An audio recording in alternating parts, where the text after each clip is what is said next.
Hello, hello. My name is Linda, also known as Tortajala around the internet. I love creative journaling and all things stationery.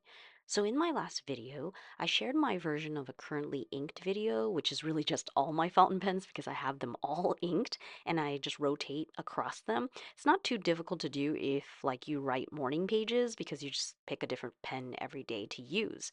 Now, since I'm still a newbie and I'm in this like exploratory phase, I mostly have budget fountain pens, and it's because I want to try different pens, different types, different sizes to learn more about what I prefer. So go and check out my previous video if you want to see all of these pens listed here. But today I just wanted to add a couple more pens into my little log because I have acquired them and subsequently inked them up immediately. Definitely, I was influenced by Seaweed Kisses because she got a Jinhao 10, but basically, I already had a Mahjong A1 to try out the Capless Click Fountain pen, and I decided to go ahead and get the same pen dupe from Jinhao just for comparison. So I'm basically using both the Mahjong A1 in matte black, extra fine, and the Jinhao 10 in pink and silver, fine nib in my like everyday carry. So it's for quick notes and things like that, which seems fitting for the idea of like a click fountain pen. Both of these write well, but I actually didn't realize that these are pretty heavy pens compared to all the other like plastic resin type that I have.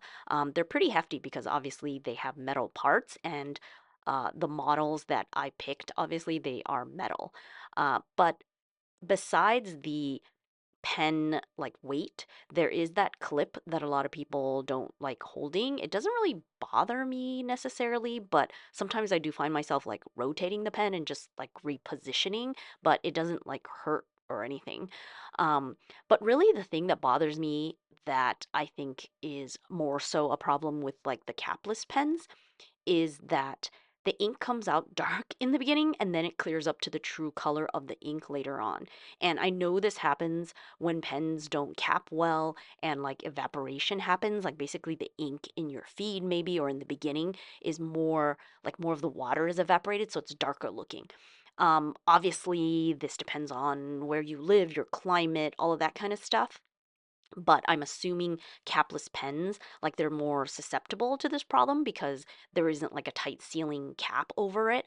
Obviously could happen with other pens too, depending on the sealing. But yeah, that's something that's a little weird. Although I realize if you use like black ink, I guess black ink getting darker, you're not going to notice that.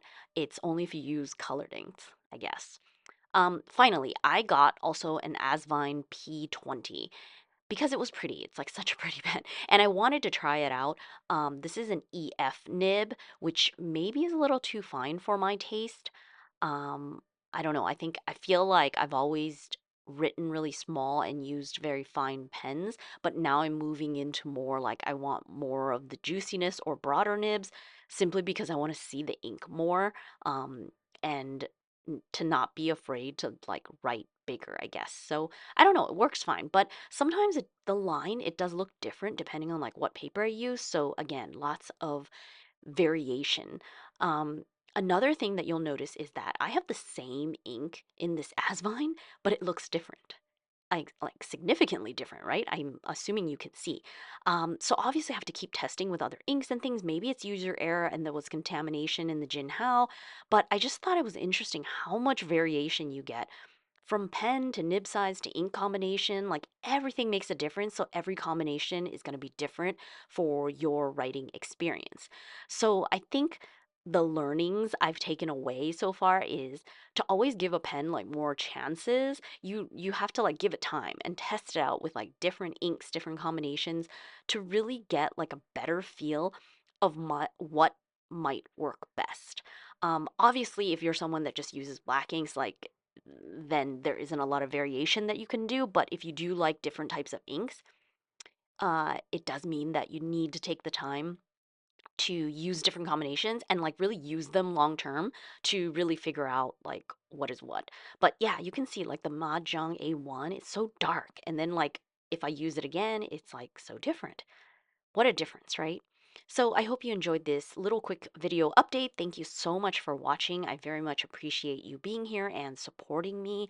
I hope you have a lovely day, and until next time, bye.